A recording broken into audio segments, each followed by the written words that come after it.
Well, guys, first off, I want to apologize to y'all for getting this to y'all so late. We've just had a real hectic weekend, and you know, if you watch any of our other videos and stuff, you know that yesterday was just almost a disaster of a day.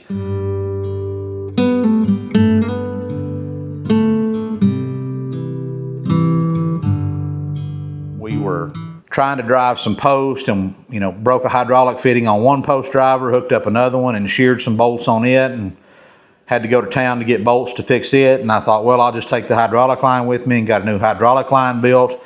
Got home, got it put on, and then blew a fitting on the skid steer itself.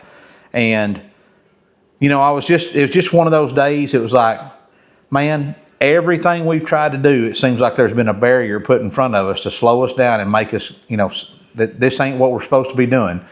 So we just called it quits and went on and did something else. Gave the boys the rest of the day off, and me and Erica did a few things here around the house. But it got me to thinking about the story of Balaam in Numbers chapter 22. So Numbers is in the front half of your Bible. It's in the Old Testament. So I encourage you to turn to the book of Numbers chapter 22 and start reading about Balaam. And I would say somewhere around, starting verse 19 or 20, and then read through about 37 or 8, or just finish the chapter. But kind of the Reader's Digest version of this is Balaam was going to talk to a king, and God was like, I don't want you to go that way. Balaam's riding his donkey, and at first he comes up to this spot in the road, and the donkey kind of turns and goes the other way. Well, he just takes his stick and wears that donkey out a little bit, says, hey, you better get back up here, He's going to make his donkey go where he wants it to go. Well, he gets on down the road a little ways, and he comes to a spot in this vineyard where there's a wall on one side, and he can't go on this other side.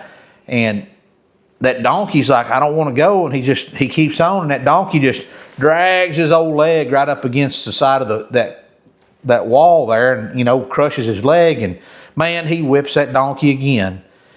And then the third time this donkey, he's walking down the road there, and he comes to a spot in the road, and this donkey just lays down, and Balaam just goes to whipping on it, and he says, if I had a sword right now, I'd just end it for you.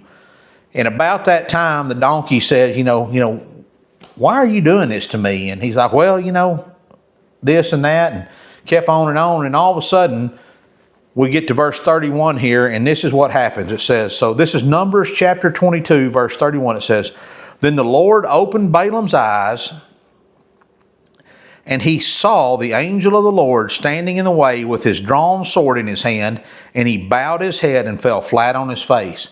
See, all three times that donkey balked on him and said, no, I'm not doing this, and Balaam whipped that old donkey, the angel of the Lord was standing in front of that donkey, and Balaam couldn't see it, but the donkey could. And that's why the donkey kept trying to turn back. So you're saying, what does that got to do with yesterday, Cody? What it's got to do with it is sometimes the Lord's doing things that we don't see, and he's putting roadblocks in front of us. And if we're hard-headed like old Balaam, and we're whipping our donkey trying to make something happen that the Lord's put a roadblock in front of us, eventually the Lord's going to get our attention, just like he did Balaam there.